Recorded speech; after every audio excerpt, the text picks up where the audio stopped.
Inclusive como voluntários ontem também, temos mais braços fortes para somarem aos nossos aqui na edificação dessa igreja local, amém? Glória a Deus, muito bem.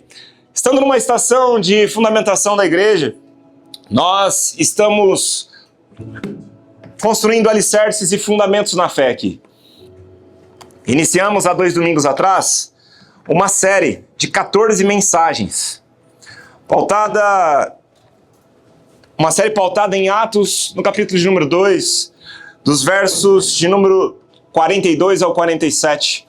A gente consegue colocar aqui, por gentileza? Eu quero fazer uma leitura, assim como temos feito nos últimos 2 domingos, para que a gente possa observar uma marca importantíssima da Igreja de Jesus, que se reunia logo após a vinda do Espírito Santo, e então possamos, com base nela, se aprofundar na mensagem dessa manhã. Essa série chama-se Essência. O que nós estamos fazendo nessas 14 primeiras reuniões aqui em Pinheiros é lançar os fundamentos, lançar os alicerces, colocarmos as estacas que balizarão a nossa caminhada como igreja. Essa é uma oportunidade para que você compreenda que tipo de igreja nós somos. Qual é o nosso parâmetro como comunidade na fé? Eu preciso te dizer que ele é bíblico, é o que a gente tem buscado seguir como comunidade na fé. Em aperfeiçoamento, evidente.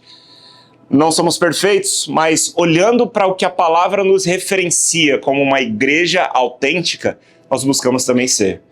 Então abra sua Bíblia comigo em Atos, no capítulo de número 2, vou fazer essa leitura aqui. Gente, eu sei que muitas pessoas aqui não conseguem ver a televisão. Na semana que vem nós colocaremos aqui 2 TVs, uma de cada lado. Isso vai ajudar muito, né? Nós começamos as reuniões aqui com o púlpito lá, né? Então, nossa, ficava 10 quilômetros da última pessoa. Então a gente falou, vamos colocar um pouco mais pro meio, assim a gente fica um pouco mais perto. Tem bastante lugar para lá ainda, gente. Fiquem à vontade, tá? Mas aí a TV, né, deixou de ter tanta função aqui porque muita gente não enxerga. Então semana que vem a gente vai ter 2, uma para cá, uma para lá. Você vai conseguir acompanhar o texto bíblico e as letras das canções junto com a gente, tá? Mas se você não tá conseguindo acompanhar e não trouxe sua Bíblia, tenta acompanhar com a pessoa que está do seu lado ou fique muito atento à minha leitura, tá?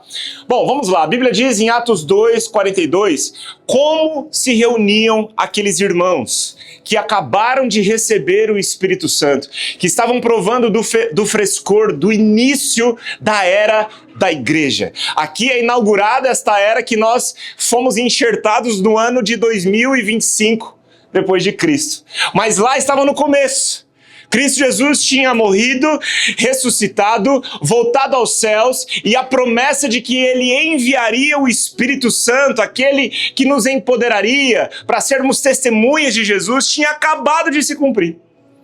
E agora, a marca dessa igreja, ela se destrincha em várias características, e nós começamos falando do que diz no começo desse trecho, do versículo 42, olha só. Todos se dedicavam de coração ao ensino dos apóstolos. Traduzindo a dedicação dele a respeito do ensino dos apóstolos para o nosso dia de hoje, uma das marcas dessa igreja que nós queremos ser é uma igreja bíblica. Uma igreja pautada na palavra. Uma igreja pautada nos princípios e nos valores de Cristo Jesus transmitidos aos seus apóstolos. Não estamos aqui seguindo as filosofias e as ideologias que o mundo cria, porque essas são voláteis, elas são instáveis. Elas não são um hangar, um porto seguro para que nós depositemos a nossa esperança.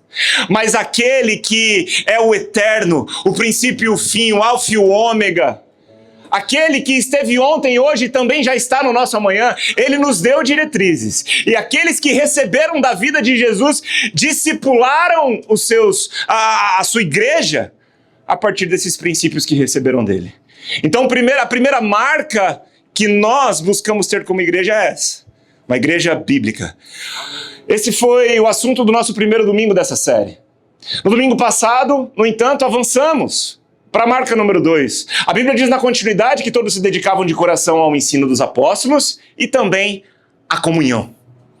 Falamos no último domingo a respeito da importância da comunhão da igreja. E hoje nós avançamos para uma terceira marca. A Bíblia diz na continuidade que eles também se dedicavam, em outras versões diz eles perseveravam, ou seja, eles eram consistentes e resilientes nisso, ao partir do pão e a oração. Hoje nós estamos no último domingo do mês de julho. Domingo que vem é o primeiro domingo de agosto. Por hábito da nossa comunidade na fé, nós celebramos a ceia do Senhor todo primeiro domingo do mês. Na ordem do texto, falaríamos hoje sobre o partir do pão, que faz referência ao sacramento da ceia. Contudo, você me permite inverter? Para que a gente fale da ceia no domingo que vem. E hoje a gente trate a respeito da oração. Eu quero falar com você sobre essa marca, sobre essa característica muito necessária da Igreja de Jesus. A Bíblia diz que eles perseveravam em oração. E meus irmãos, nós não precisamos perseverar em nada que seja extremamente fácil para nós. Na verdade, coisas extremamente fáceis não precisam de perseverança. Você não precisa perseverar para obedecer a sua carne. É só você deixar de ler a Bíblia, seu espírito enfraquece, você vai ser mais tendencioso a obedecer às ordens naturais da sua carne, que ainda é tendenciosa ao pecado. Contudo, quando nos alimentamos na fé, quando buscamos ser mais parecidos com Jesus, quando buscamos representá-lo nessa terra como a sua igreja, nós olhamos para ela e vemos, opa, oração deve ser uma marca dessa casa. Mas para ser uma marca dessa casa, precisa ser uma marca em mim primeiro. Todas as pessoas que se reúnem como comunidade na fé, na Igreja United Pinheiros, precisam refletir nisso como algo pessoal. É por isso que nessa manhã eu quero conversar com você a respeito da oração. Mas especialmente tentando nos fazer entender o porquê que eles entendiam que era importante perseverar em oração. A Bíblia diz, inclusive, que em Atos, no capítulo de número 2, o Espírito Santo vem, o Espírito Santo desce, a profecia bíblica se cumpre, de Joel no capítulo de número 2. Aquilo que Jesus havia dito também se cumpre.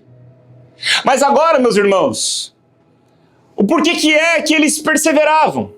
Ou como eles perseveravam? Por que eles continuavam se aquilo que era talvez o alvo primário da perseverança deles já havia se cumprido? O Espírito Santo já tinha vindo. Talvez esse fosse o motivo para que eles deixassem de orar. Mas a verdade, irmãos, é que eles perseveravam porque, de fato, Jesus havia dado a ordem para que eles perseverassem, para que eles permanecessem unidos, unânimes em oração. Quando a gente olha para Atos no capítulo de número 1, verso 14, a Bíblia diz que eles permaneciam unânimes em oração. Os 120, aqueles que estavam lá no andar superior da vinda do Espírito Santo. Agora, depois que o Espírito vem, eles são propelidos a continuarem. E por que, irmãos? Coisas acontecem quando o crente ora. Esse é o título da minha mensagem nessa manhã. O que acontece quando o crente ora? Vamos entender o porquê que nós precisamos perseverar em oração. Vamos entender o porquê que esses discípulos amados, eles perseveravam em oração. Porque, meus irmãos, precisamos renovar a nossa mente acerca disso, porque os dilemas diários nos fazem ter a oração muitas vezes como um mero rito. Na hora de acordar, antes de dormir. É ou não é? Quem nunca dormiu orando? Que bom que você dormiu orando, né? Pelo menos você estava buscando ao Senhor. Mas muitas vezes a verdade é que essa oração, especialmente antes de dormir, ela é feita no automático. E quando eu digo no automático, eu digo sobre um tipo de oração que é feita sem a consciência dessa interação espiritual que está acontecendo entre céus e terra quando você abre a sua boca. Deus não rasgou o céu, Deus não pagou o preço pelos nossos pecados, Deus não nos trouxe de volta ao jardim, ao lugar de relacionamento que havia sido perdido, para apenas ouvir de nós: bom dia, Pai, e boa noite, Pai. A expectativa de Deus ao vir se fazer morada em nós pela presença do Espírito, é promover para nós constantemente uma relação. Você já parou para pensar que quando o Espírito Santo ele veio habitar em você, isto é feito de forma constante, definitiva? Não tem como pedir licença para o Espírito Santo para pecar. Ele está aí dentro de você. Uma vez que você creu, recebeu Jesus como Senhor e Salvador da sua vida. Agora, o que muda? A consciência da presença dele. E quando nós temos essa consciência, valorizamos essa presença, a gente entra nesse lugar de uma forma ainda com mais prestígio ao que está acontecendo quando você abre a sua boca em direção aos céus, porque os céus veio habitar dentro de você. Quando eu olho para a história da igreja, eu vejo que aqueles que têm marcado a história foram e têm sido homens e mulheres de oração. Quando eu olho para a vida de John Wesley, por exemplo, Evan Roberts, foram homens que marcaram a história, mas a sua vida era marcada por oração. Porque quando a igreja ora, coisas extraordinárias acontecem. Agora é verdade, meus irmãos, que nem sempre a gente sente que pode ser assim. Porque a verdade é que a nossa vida e os acontecimentos diários contradizem esse fato. Olha só, pensa comigo. Do ponto de vista natural, o que a gente está falando aqui é um absurdo, é uma loucura. Porque quando nós estamos falando sobre oração, estamos falando sobre um relacionamento entre nós e um Deus que nunca vimos. Você crê que um Deus que você nunca viu enviou um Jesus que você também não viu? Morreu pelos seus pecados numa cruz e você não estava lá. Você também crê que ele ressuscitou dentre os mortos. E a obra de Cristo Jesus rasgou um véu espiritual para te dar acesso a um Deus que você nunca viu, mediante a presença do Espírito Santo que você também não vê. Não é loucura isso, gente? É por isso que para orar a gente precisa de fé. Porque o que o autor de Hebreus, no capítulo 11, verso número 1, diz a respeito disso, é que a fé mostra a realidade daquilo que esperamos. E ela nos dá a convicção de coisas que não vemos. Muitas vezes precisamos fazer um esforço demasiado para orar, porque a nossa fé está fraca. Porque para abrir a sua boca para orar, você precisa crer e esperar algo que você não vê. E aí às vezes é difícil. Porque a gente está tão preso no automático e nas coisas naturais, nos acontecimentos cotidianos, que abrir a nossa boca, concentrarmos o nosso espírito entre uma interação dos céus e terra, é algo quase que inimaginável para nós. A gente está muito atarefado para isso. A gente tem muita coisa para fazer. Temos muitas outras responsabilidades no dia, porque na verdade não estamos elencando corretamente as nossas prioridades. Então eu oro que durante essa manhã, à medida que a gente vai construir essa mensagem aqui, que a consciência da presença de Deus, ela aumente em nós. A Bíblia diz que a fé vem pelo ouvir e ouvir a palavra, e a minha oração é que enquanto a palavra seja lançada, que você seja edificado em fé, porque é uma igreja fortalecida em fé. Abre a boca e ora. Aleluia. Não tem problema em passar um pouco do tempo do louvor, porque estamos buscando ao Senhor em oração. Não tem problema em talvez trocar algumas prioridades do seu dia para passar mais tempo em oração. Tenha consciência de que ainda que nós estejamos no nosso dia a dia, nós podemos desfrutar de oração. A oração deve ser um estilo de vida. Porque Tiago, no capítulo de número 5, versículo 16, a Bíblia nos mostra um resultado da oração. Ela nos traz a evidência do poder da oração, e isso deve nos gerar o desejo de orarmos mais. Olha só o que a Bíblia diz. Portanto, confessem seus pecados uns aos outros e orem uns pelos outros para serem curados. A oração de um justo tem grande poder e produz grandes resultados. Aleluia. Repita comigo: grande poder. Grande poder. Grandes resultados. É evidente que isso tem um contexto, mas é inegável que existe poder na oração. E os resultados da oração também são inegáveis. Por isso eu quero passear em alguns textos bíblicos com você, para que a gente aumente a nossa percepção a respeito disso. Existem especialmente 3 coisas que acontecem quando o crente ora. E meus irmãos, deixa eu te falar uma coisa, até mesmo a ciência tem comprovado o resultado da oração. Evidentemente que não numa linguagem bíblica, evidentemente que sem o crentez que nós estamos habituados a ouvir.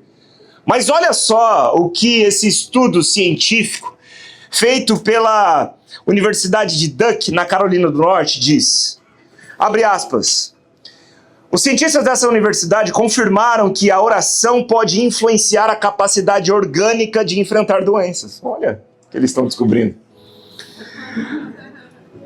Quando a pessoa ora ou canta músicas religiosas, é fortalecido o lobo frontal, parte do cérebro que ativa o sistema imunológico. De acordo com o mesmo estudo, a pessoa que tem fé vive 25% mais que os descrentes. Muito bom. Além disso, tem mais saúde física e mental, pressão arterial normal e um sistema de defesa orgânica muito mais forte.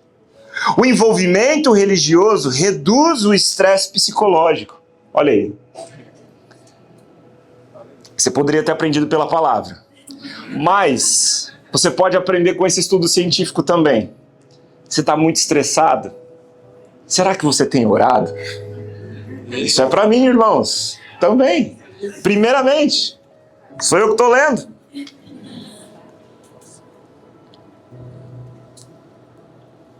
A oração é um grande remédio para a nossa alma. Na continuidade, olha o que esse estudo diz. Isso diminui a inflamação e a taxa de encurtamento dos telômetros das células. Eu não sei o que isso significa, mas me parece algo bom. Isso explica por que as pessoas mais religiosas vivem em média 7 a 14 anos a mais, segundo as pesquisas. Nós poderíamos crer pela palavra, mas olha só o que até mesmo a ciência dá-nos de embasamento acerca da oração, meus irmãos. A ciência reconhece que ela é proveitosa. A ciência reconhece que ela oferece grandes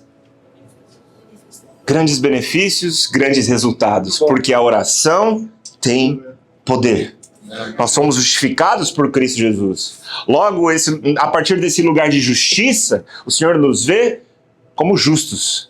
E a oração de um justo tem grande poder e produz grandes resultados. Essa palavra grandes resultados, no original, ela significa ser eficaz, operar, produzir efeito, trabalhar ativamente.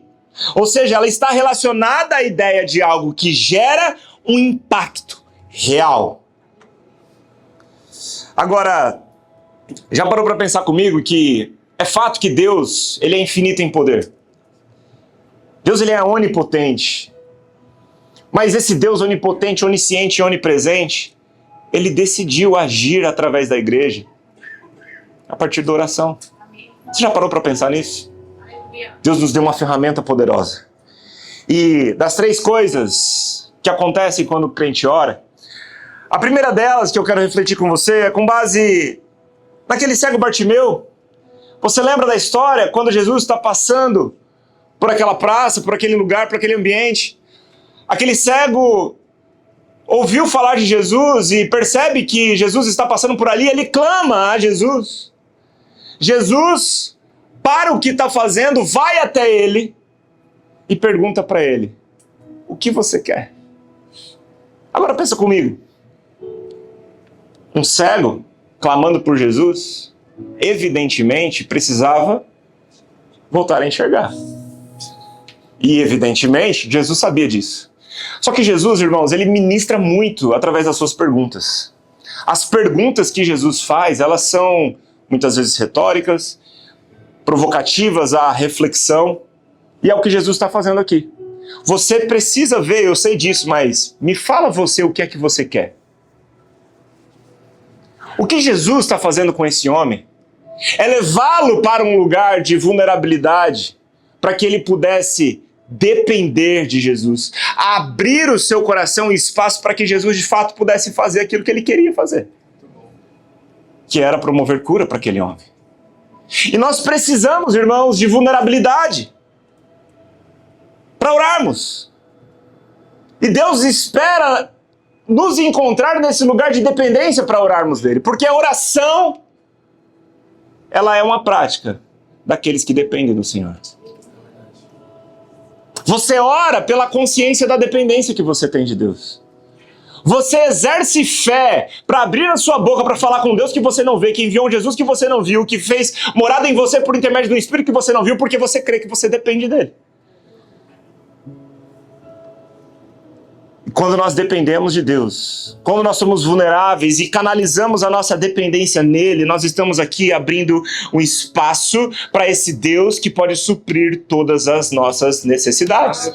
Quando nós oramos, não é para que a gente comunique com Deus algo que Deus não saiba, porque esse Deus também é onisciente. Ele esteve no nosso ontem, está no nosso hoje, estará no nosso amanhã. Mas quando nós comunicamos as nossas necessidades, quando nós somos vulneráveis, quando nós expomos dependência ao Senhor, nós estamos concentrados em ouvir de Deus não apenas aquilo que nós pensamos que precisamos, mas para que Deus molde quem nós somos. Porque a interação da oração, a relação que nós desenvolvemos a partir da oração, molda o nosso coração. A primeira coisa que acontece quando o crente ora é que Deus age mudando o crente. Talvez você entenda que Deus ele deseja mudar realidades através de você quando você ore. E isso é um fato. Nós falaremos sobre isso. Mas a primeira coisa que deveria ser uma expectativa para nós ao orarmos é que Deus haja, transformando quem nós somos. Porque, irmãos, espiritualmente, a obra de Deus se concluiu em nós quando o Espírito Santo, que é perfeito, completo, puro, veio habitar em nós. O que nós chamamos de crescimento e amadurecimento na fé é um processo de maturação da compreensão de nós mesmos a respeito daquilo que já aconteceu no nosso espírito. Então, quando nós meditamos na palavra, quando nós fazemos o que Paulo fala acerca da renovação da mente, o que eu estou fazendo? Eu estou amadurecendo na compreensão de algo que já aconteceu. O Espírito Santo é completo e ele está em você. E espiritualmente falando, a obra já aconteceu de forma plena em você. Agora, precisamos crescer na compreensão daquilo que foi feito. E quando nós abrimos a nossa boca e temos interação e uma relação com Deus, Deus ele começa a transformar-nos na nossa capacidade de compreender todas as coisas. E isso muda coisas dentro de nós. Sim. Você já parou para pensar, ou você já percebeu, que algumas vezes nós entramos num lugar de oração e o lugar de oração é tão bom. Estou falando sobre entrar num lugar de deleite na oração mesmo, não naquela oração automática. Estou falando sobre você entrar e se deleitar no Senhor mesmo. Acontece, você vai perceber que algumas vezes você entra nesse lugar e você até tinha alguns pedidos na cabeça, você até tinha algumas motivações específicas ao entrar nesse lugar, mas quando você está lá, coisas começam a mudar e daqui a pouco a percepção de necessidade que você tinha foi trocada. Daqui a pouco você está nesse lugar de desfrute da presença de Deus e você pensa, poxa, pera, eu não sei se eu preciso tanto disso que eu estava querendo orar. Porque Deus aumentou a minha compreensão daquilo que eu já tenho. É verdade. Eu não sei se eu quero tanto isso porque eu entendi que eu preciso querer mais a presença de Deus. E na verdade a pergunta que nós precisamos fazer antes de entrarmos em oração, eu quero te encorajar a fazer isso, o que eu oraria se eu soubesse o que Deus sabe? Muito bom, muito bom. O que eu pediria se eu soubesse o que Deus sabe? Meu irmão, Deus sabe o que você precisa mais do que você mesmo. Nosso desejo deve ser pedir o que Ele quer. Assim os nossos pedidos serão mais eficazes. Então, antes de entrar nesse lugar de oração, ore com a consciência de que você está não contando uma notícia nova para Deus, mas desejoso que Ele molde o seu coração a respeito da perspectiva que você tem acerca do que você está vivendo. Esse Deus deseja transformar as nossas paixões, mudar os nossos desejos, renovar a nossa mente acerca de um plano que parte de uma vontade que é boa, agradável e perfeita. A oração faz muito mais do que suprir o que nós precisamos. Ela nos faz mais parecidos com Jesus. A nossa oração não muda Deus, mas ela muda nós mesmos. Efésios, do capítulo 5, verso 18, com base neste princípio, Paulo fala: não se embriaguem com vinho, pois ele os levará ao descontrole. Em vez disso, sejam cheios do Espírito Santo. No original, este verbo, sejam cheios ou enchei-vos do Espírito, ele indica uma ação contínua e progressiva. Ou seja, não é uma ação única, mas é um estilo de vida diário. Quando o crente ora, Deus age mudando o crente. Mas, quando nós prosseguimos, especialmente no livro de Atos, que nós pautamos a nossa leitura inicial, nós vemos também Deus agindo através do crente. E através da oração, transformando realidades. E essa é a segunda coisa que acontece quando o crente ora.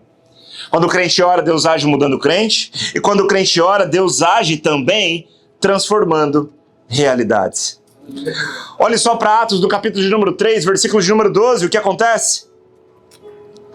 Aqui, meus irmãos, um grande milagre acontece na porta do templo.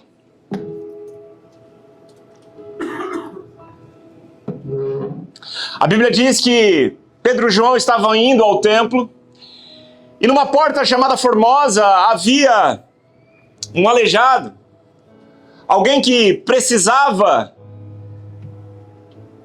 de dinheiro, na verdade, mas alguém que pede dinheiro, mas que na verdade precisava de cura. Ele pede dinheiro aos discípulos e a resposta deles é: eu não tenho ouro e não tenho prata, mas o que eu tenho eu te dou. Em nome de Jesus Cristo, levante e ande.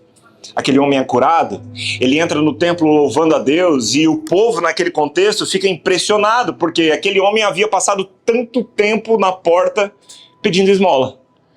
Mas algo sobrenatural aconteceu, um milagre visível toca a vida daquele homem, transforma a vida daquele homem, e agora as pessoas que estão impressionadas com o milagre começam a se questionar acerca do que os discípulos haviam feito. Afinal de contas, aquele que andou fazendo milagres estava supostamente morto.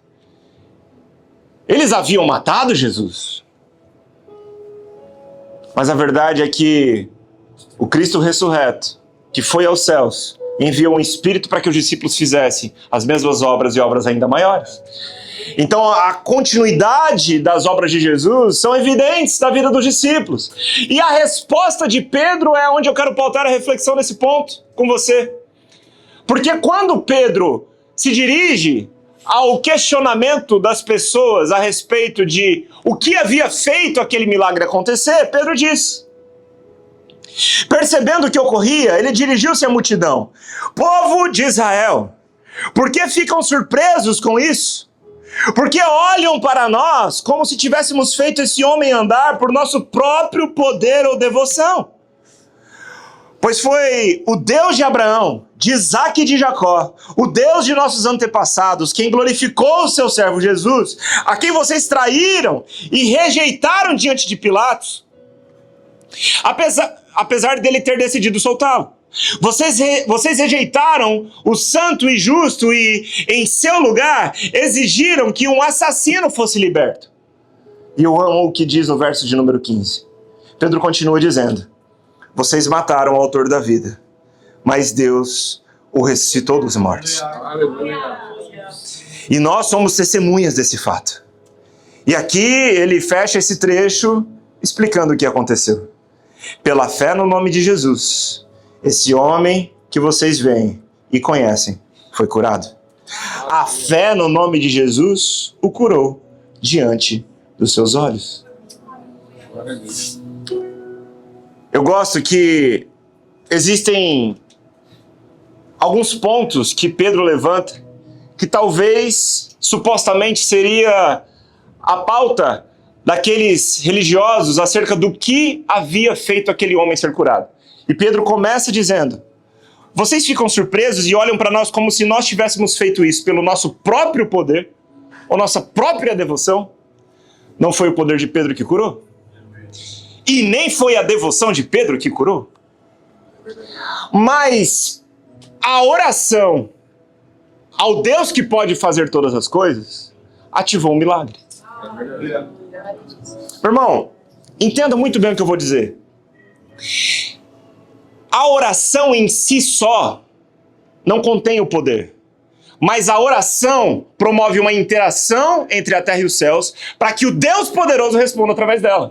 Então Pedro está falando, não é pela minha devoção, mas existe um Deus que responde à minha devoção.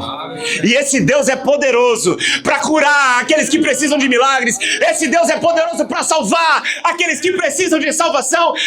Esse Deus é poderoso para fazer infinitamente mais do que tudo aquilo que podemos pedir ou pensar. Pelo seu poder que opera em nós.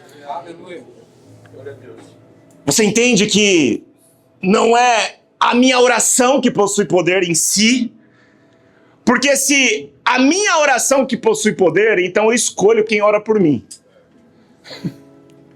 Agora, se eu entendo é que, na verdade, o poder de Deus que flui através da oração, meu irmão, você tem a consciência de que ele pode agir através de você mesmo. A nossa devoção em si só, ela não é suficiente para fazer a obra de Deus. Deus é quem faz a sua obra e usa a nossa devoção como um canal de relação entre Deus e o homem. Para que nós tenhamos a consciência, a partir desse lugar de interação, o que este Deus poderoso é capaz de fazer. Então Pedro está falando, não foi no meu poder, não foi por causa da minha devoção. Deus operou pelo poder que há no nome de Jesus. Foi o Senhor Jesus que fez esse milagre. Aleluia!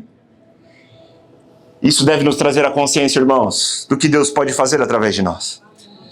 Eu me lembro que a avó da Mari, ela faleceu, ela foi estar com o Senhor, ela creu, confessou Jesus em um dos momentos que nós pregávamos a ela. E eu me lembro que algumas vezes eu chegava na casa dela e ela estava com dores nas pernas, algumas vezes ela era acometida por algumas sequelas de uma enfermidade que ela vivia, e ela dizia assim, Lucas, ora por mim. Mas aí eu me lembro que, às vezes antes de eu orar, antes de eu chegar para tocar as minhas mãos nela, ela falava assim, mas faz aquela oração forte. Ora, mas não ora de qualquer jeito. Faz uma oração forte. Eu entendo o que ela queria dizer. Ela queria dizer a respeito de uma oração com autoridade. E essa oração com autoridade, ela é feita a partir do lugar da consciência de que eu não posso nada. Mas eu tenho certeza que aquele que eu invoco pode. Então eu oro em nome de Jesus, eu declaro, seja curada. Eu oro que toda dor bata em retirada agora. É com base nesse poder, inclusive, que nós expulsamos demônios, irmão. Isso traz-nos uma consciência maior da ação espiritual que acontece. Porque os nossos olhos naturais não são capazes de enxergar ou de discernir no mundo espiritual. Mas quando nós invocamos espiritualmente o poder de Deus para que ele possa, inclusive, libertar alguém que está opresso ou possuído pelo poder de Satanás, a gente tem uma consciência aguçada, aumentada a respeito disso. Eu encorajo você. Cara, quer crescer na fé? Expulsa um demônio. Às vezes você pensava que eu não tenho fé para expulsar o demônio, mas espera aí. Expulsa o demônio e você vai ver a sua fé aumentar. A fé não necessariamente é você sentir no seu espírito, no seu coração, você ter um sentimento bom de que tudo vai dar certo. A fé é você colocar a mão. Porque a fé é uma certeza. Uma certeza no mundo espiritual. A fé é a convicção daquilo que nós não vemos. A fé não é sentimento. Às vezes você não vai estar na sua alma com um sentimento mais maravilhoso do mundo. Mas a fé age. O Tiago fala que a fé sem obras é morta. Então não adianta. A resposta àquilo que eu digo que eu creio, de fato prova a minha fé. Não o sentimento que eu tenho. É a resposta. É legal expulsar demônio. Deixa eu te falar uma coisa, só para esse tempo. Lá no céu não vai ter. Então aproveita. Então, meus irmãos, Deus age através do crente, transformando realidades. Deixa eu te falar uma coisa, talvez você seja novo na fé. Talvez você, nunca tenha nem feito uma oração. Talvez você está aqui ouvindo o evangelho pela primeira vez. Eu não sei qual é a sua história.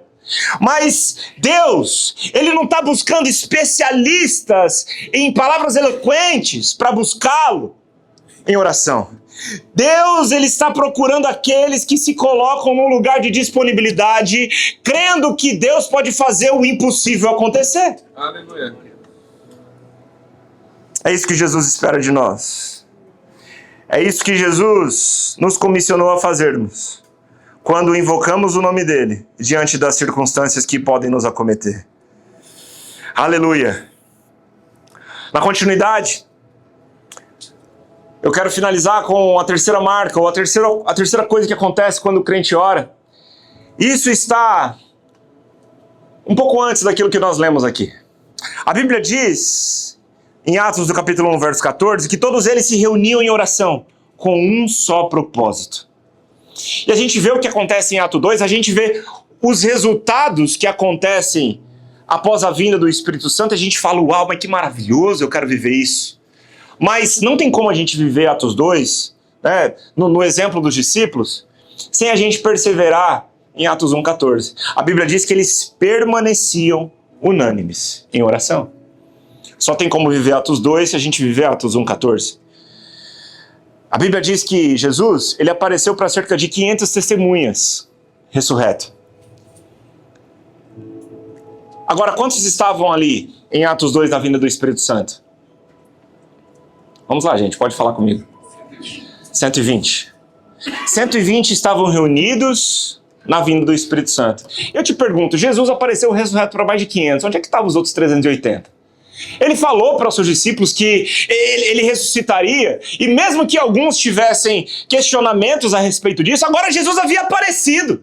O Tomé, que estava duvidando, agora creu. E ainda assim, muitos não perseveravam. Agora, aqueles que perseveraram, aqueles que permaneceram, eles provaram da promessa. Sabe, irmãos, tem coisas, tem guerras que nós venceremos permanecendo em oração. Aleluia, glória a Deus. Ore e faça o que você pode fazer diante dessa situação, mas ore descansando nesse lugar, crendo que Deus é suficiente para fazer acontecer aquilo que você não pode. Isso deve te levar a um lugar de consistência, de perseverança. Isso deve levar você a um lugar de dependência contínua do poder de Deus. Existem guerras, existem questões, existem desavenças, existem situações, existem conflitos na nossa vida que nós não poderemos vencer na força do braço. Mas o Deus que responde àquele que interage com Ele, tendo a consciência da autoridade que foi nos dada, age através da oração. Jesus, ele ora no deserto e vence Satanás. Jesus, ele ora enquanto ele chorava, enquanto ele sangrava no Getsemane. E ele sai cheio de poder para encarar a cruz. Jesus, ele ora na cruz do Calvário, prestes a passar pela morte, mas também prestes a vencê-la pelo poder de Deus Pai, que o ressuscitaria. Aleluia. Existem travessias que nós só conseguiremos fazer depois de orar. E sabe de uma coisa? A Bíblia diz que nós somos sacerdotes da nova aliança. Somos sacerdotes reais. Nação santa, essa é uma palavra direcionada ao povo de Deus. E como um sacerdote da nova aliança, nós somos responsáveis também pelo cuidado, pelo zelo com a presença. O paralelo bíblico feito aqui faz referência ao tempo onde o Espírito Santo de Deus, a presença de Deus, ela tabernaculou dentro daquela arca que era mantida no Santo dos Santos, no tempo do tabernáculo, na travessia do Egito para a terra de Canaã. O sacerdote era responsável por manter a chama no altar acesa. Ele era responsável por aquele culto feito ao Senhor daquele tempo. Somente ele podia entrar lá e fazer aquilo que era cabível à sua responsabilidade. E uma delas era manter a chama no altar. Quando a Bíblia nos chama de sacerdócio real, ela está falando de um tipo de sacerdócio que opera pelo nosso sumo sacerdote, que é Cristo, que inaugurou, através do seu sangue, uma nova aliança. Aliança de superiores promessas. Mas nós continuamos cultivando a chama do altar. A diferença é que o altar agora está em nós. A presença do Espírito vinha momentaneamente naquele lugar, dentro daquela liturgia, no Santo dos Santos, para que uma vez ao ano o pecado do povo fosse encoberto. Agora o Espírito Santo, essa presença não está mais limitada. Ela veio estar em nós. O questionamento que fica é: temos mantido lenha no altar? Porque não faltará fogo da parte do Senhor. A chama vai continuar acesa se nós depositarmos lenha. Então, você tá ligado, né? Já tá. O faleiro vai vir aqui e a gente vai cantar junto essa canção. Meu irmão, não sei se você conhece essa canção, mas existe uma canção que diz que nós ainda temos fome. Nós ainda temos lenha, para que o Senhor permaneça queimando em nós a chama do seu fogo. A verdade é que nós não precisamos da metade das coisas que nós buscamos. E teríamos consciência disso se orássemos mais. Meu irmão, eu não quero passar a minha vida, gastar a minha vida correndo atrás de coisas que eu não preciso. Eu não quero gastar a minha vida correndo atrás de coisas para chegar no final dela cansado de tanto correr atrás de coisas que na verdade não me importam tanto assim, diante da supremacia daquilo que eu já tenho. Eu não quero cair no lugar que Salomão caiu um dia, de chegar no final da sua vida, olhar para trás e falar: é tudo orgulho. Eu quero passar a vida aqui, eu quero viver para a glória do Senhor, eu quero receber tudo aquilo que Deus queira me dar aqui, mas com a consciência de que eu já tenho o melhor de todas as coisas. Assim eu não vivo pensando que algo está faltando. Eu não vivo como ainda não tem aquilo que mais precisa. Não. Eu vivo crendo que o melhor de tudo já foi me dado de graça. E se eu já tenho Cristo, eu tenho tudo o que eu preciso. As demais coisas são promessas de que me serão acrescentadas. Tudo que eu preciso, como necessidade, é um acréscimo diante da presença inigualável que já veio habitar em mim. É por isso que Paulo ele pode declarar aos Filipenses no capítulo de número 3, verso de número 7. Abra comigo Filipenses 3, 7. Não coloquei no meu esposo. Alguém abre para mim aí, por favor. 3, 7. Tá em qual versão é essa? Eu não lembro agora. King James. Eu vou ler na NVT aqui, mais fácil as palavras. Olha o que diz. Volta para o 6, por favor. Pastor. Volta mais. Volta. Vai. Volta mais uma vez. Pode ir no 1. Paulo está falando sobre a confiança depositada em Cristo.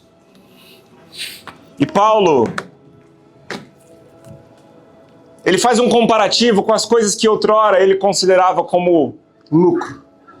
Olha o que ele diz: por fim, meus irmãos, alegrem-se no Senhor. Paulo escreve isso preso. Paulo não escreve isso em Dubai. Paulo não escreve isso de férias no Nordeste. Paulo não escreve isso após ele ter conquistado o seu primeiro milhão. Paulo escreve isso preso, passando por uma severa perseguição. E ele diz, meus irmãos, alegrem-se no Senhor. Só é possível que Paulo pudesse escrever sobre alegria se ele estivesse desfrutando de um tipo de alegria incircunstancial, que não dependia daquilo que ele estava vivendo ou vendo com os olhos dele. E é exatamente nesse lugar da presença e de contentamento que ele está em Cristo Jesus, que ele pode continuar declarando: eu nunca me canso de dizer-lhes essas coisas, e o faço para protegê-los. Cuidado com os cães, aqueles que praticam o mal, os mutiladores que exigem a circuncisão. Pois nós, que adoramos por meio do Espírito de Deus, somos os verdadeiros circuncidados. Aleluia. Alegramo-nos no que Cristo Jesus fez por nós. Não colocamos nenhuma confiança nos esforços humanos. Ainda que, se outros pensam ter motivos para confiar nos próprios esforços, eu teria ainda mais. E Paulo começa a dizer agora a respeito de uma série de fatos, de uma realidade da vida dele, que antes ele tinha como apego. Olha só o que ele diz: eu fui circuncidado com 8 dias de vida, sou israelita de nascimento, da tribo de Benjamim, um verdadeiro hebreu. Era membro dos fariseus, extremamente obediente à lei judaica. Era tão zeloso que perseguia a igreja. E quanto à justiça, cumpria a lei com todo rigor. Pensava que essas coisas eram valiosas, mas agora as considero insignificantes por causa de Cristo. Sim, todas as outras coisas são insignificantes comparadas ao ganho inestimável de conhecer a Cristo Jesus, Aleluia. o meu Senhor. Por causa dele, deixei de lado todas as coisas e as considero menos que lixo, a fim de poder ganhar a Cristo e nele ser encontrado. É nesse lugar de oração, é nesse lugar de deleite, desfrute e contentamento em Deus, a partir dessa relação que Deus nos promoveu por intermédio da oração, da consciência da presença dele, que nós encontramos a completude que nada nessa terra é capaz de nos oferecer. Aleluia. Nós só caminharemos alegres diante de todas as circunstâncias se formos encontrados contentes acerca de um fato que é supremo a todas as circunstâncias terrenas. Cristo Jesus morreu, ressuscitou no 3º dia. Ele é vitorioso sobre o que era o maior dos nossos inimigos, a morte. E se hoje nós não podemos viver sem temer até mesmo a morte, o que é que vai nos parar? Somente nós mesmos. Somente se nós não tivermos a compreensão daquilo que aconteceu e daquilo que está acontecendo agora mesmo dentro de nós. Mas nós não seremos esse tipo de igreja. Seremos uma igreja que valoriza e cultiva a cultura de oração. E valorizamos não apenas para que a pratiquemos aqui, mas valorizamos para que a partir daqui você saia com uma consciência ainda maior daquilo que você deve desfrutar todos os dias, em todo momento. Abra a boca e ora, crente. Porque quando o crente ora, quando a igreja de Jesus ora, a terceira marca que nós falamos já aqui, passeamos por ela, mas eu não cravei a frase.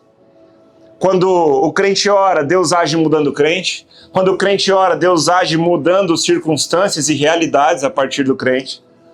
Mas quando o crente ora, quando a igreja de Jesus se reúne na coletividade, como lá em Atos, no capítulo 1, verso 14, Deus transforma o mundo a partir da igreja. E eu oro, meus irmãos, que nós não seremos uma igreja marcada por boas reuniões. Nós seremos uma igreja relevante pelo impacto que a gente causa lá fora. A gente se reúne aqui, somos lembrados daquilo que Jesus nos ensinou, somos enriquecidos pela sua palavra, nos deleitamos na sua presença debaixo dessa unção coletiva, somos encorajados e encorajamos uns aos outros em oração, mas é quando a gente sai lá fora que a nossa missão começa. E quando esses irmãos oraram e o Espírito Santo de Deus veio, algo sobrenatural começa a acontecer no mundo a partir da igreja. Eles começam a virar o mundo de cabeça para cima. Aqueles que perseguiam eles começam a entrar em um conflito. Mas a gente matou aquele homem que realizava as mesmas coisas. E agora parece que ele se multiplicou. Cristo Jesus está em nós e continua transformando realidades a partir da igreja. Igreja United Pinheiros será conhecida nesse lugar como um farol de devoção ao Senhor. Amém. Amém. E por isso será capaz de impactar esse bairro, de impactar essa região, de transformar realidades. Esse bairro não pode, as taxas desse bairro não podem continuar as mesmas daqui a 5 anos. A realidade desse bairro não pode continuar a mesma daqui a 10 anos. Sim. Nesse lugar será levantado um altar ao Senhor. Aleluia. As pessoas que moram na nossa vizinhança, as pessoas que frequentam esse bairro, elas serão impactadas através daquilo que Deus vai fazer através dessa comunidade local. Pinheiros, Vila Madalena, essa região não será apenas conhecida como um lugar que tem bons restaurantes ou que tem muitos bares e boates, mas será conhecida a respeito de um povo. Sim. Sim. Que Deus tem levantado Amém. e que tem impactado.